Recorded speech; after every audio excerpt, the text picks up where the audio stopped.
Drahí moji siedmaci, v rámci tematického celku Predkovia Slovákov v Karpatskej kotline sme doteraz prebrali len jednu tému, a to život našich predkov, kde sme si povedali o spôsobe života starých Slovanov, teda našich predkov.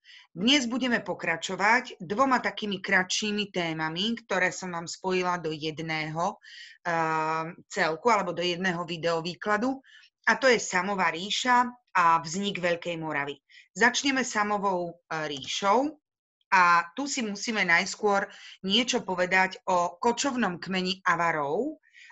Tu, ako vidíte, kočovné kmene Avarov k nám prenikli v druhej polovici 6. storočia.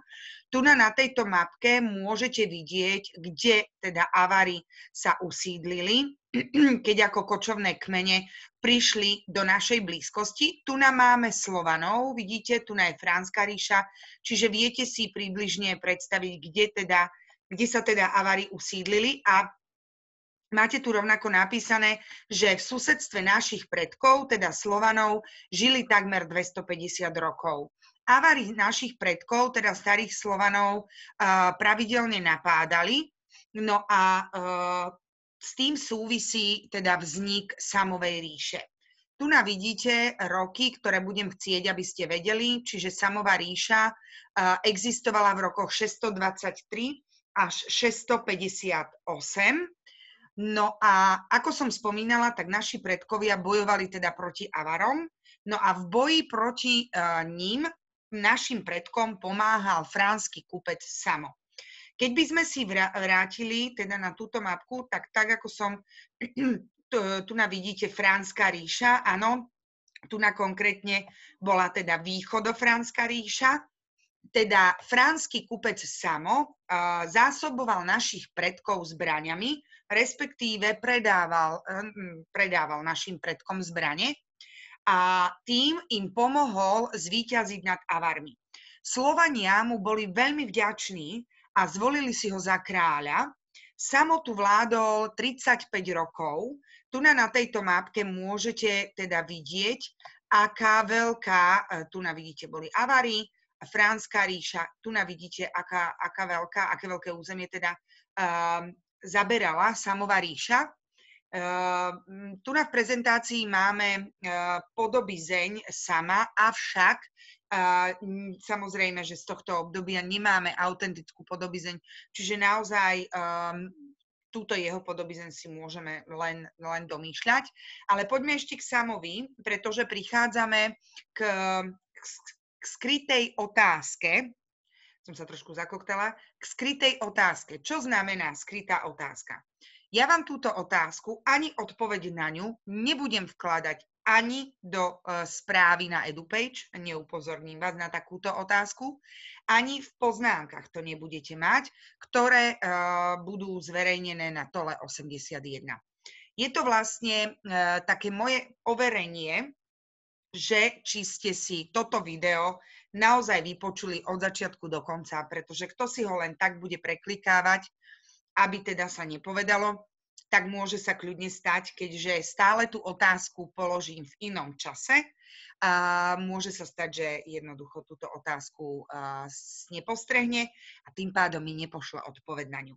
Takže prichádzame k prvej skrytej otázke a ňou bude, koľko mal Samo detí. V učebnici na strane 9 máme reč prameňov a tam sa píše, že Samo mal 12 žien z pokolenia Slovanov, s ktorými splodil 22 synov a 15 dcér. To znamená, Samo mal dokopy 37 detí a to bude vaša odpoveď, ktorú mi pošlete do správy na EduPage do útorka večera, čiže do najbližšieho útorka.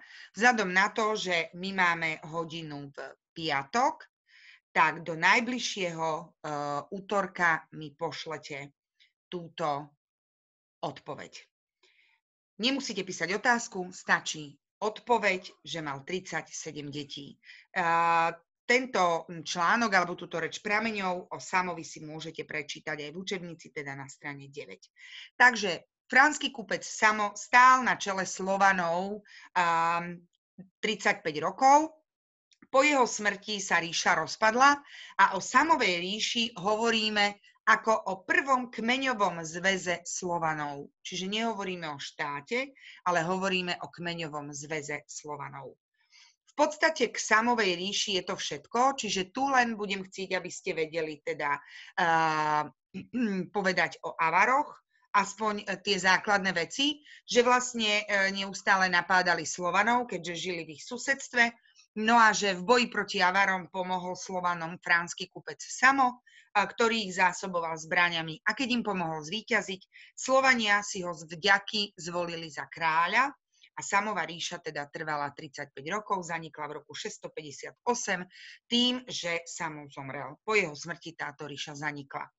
A teda, aby ste ešte vedeli, že Samova ríša bola kmeňovým zväzom. Je to veľmi dôležité. Ideme na druhú, takú kratšiu tému a už sa teda dostávame k vzniku Veľkej Moravy, ktorá, ako vidíte, trvala v rokoch 833 až 907. Najskôr si ale musíme povedať o slovanských hradiskách, ktoré si Slovania začali budovať približne v tom 8. storočí. Začali sa teda, tie kmene Slovanov sa začali spájať do väčších celkov a vznikajú hradiská. To hradisko, bola to vlastne pevnosť, ktorá bola chránená pred vonkajšími nepriateľmi priekopami a valmi s drevenými palisádami. Drevená palisáda sú vlastne tieto také drevené tyče pospájané. Áno? Čiže za týmto plotom, tu na dreveným, je priekopa, ktorá bola naozaj hlboká.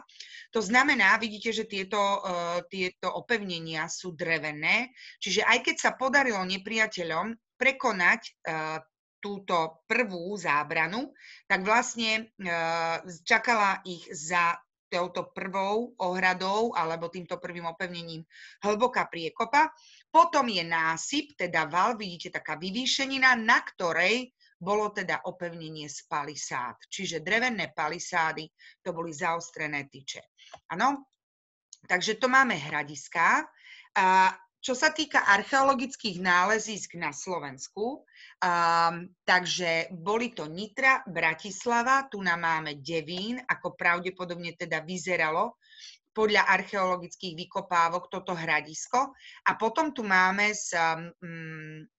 hradisko z Mikulčíc na Morave, ktoré je považované naozaj za najväčší archeologický objav z územia pred Veľkou Moravou, aj keď teda to nie je na území Slovenska, ale je to na Morave, ale tým, že Veľká Morava, ako o chvíľu vidíte, vznikla spojením Moravského a Nitrianskeho kniežatstva, takže vlastne to bolo spojenie časti českého a časti slovenského územia.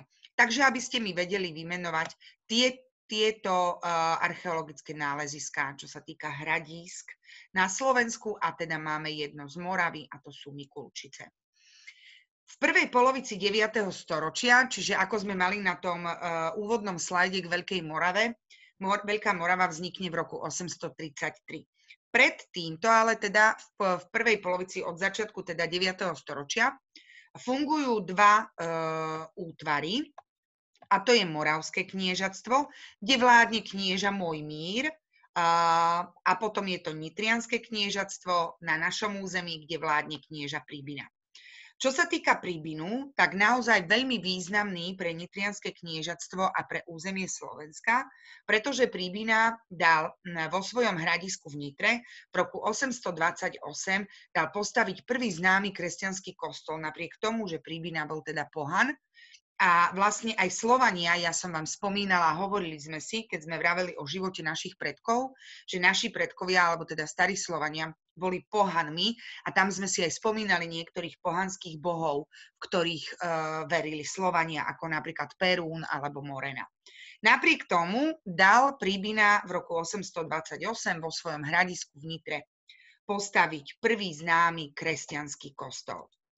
Čo sa teda stalo? V roku 833 Mojmír vyženie z Nitry Príbinu a spojí Moravské a Nitrianske kniežatstvo do Veľkej Moravy. Takže Veľká Morava vzniká spojením Moravského a Nitrianskeho kniežatstva a vlastne vzniká tak, že Mojmír vyženie Pribinu z Nitry a vytvorí, teda spojí tieto dve kniežatstvá a vytvorí Veľkú Moravu v roku 833. Čo sa nám stalo teda s Pribinom? Knieža Pribina so svojou družinou odchádza k Blatenskému jazeru, a to je vlastne dnešný Balaton v Maďarsku, a tam si zakladá nové hradisko, ktoré máte tu a to je Blatnohrad. Ano?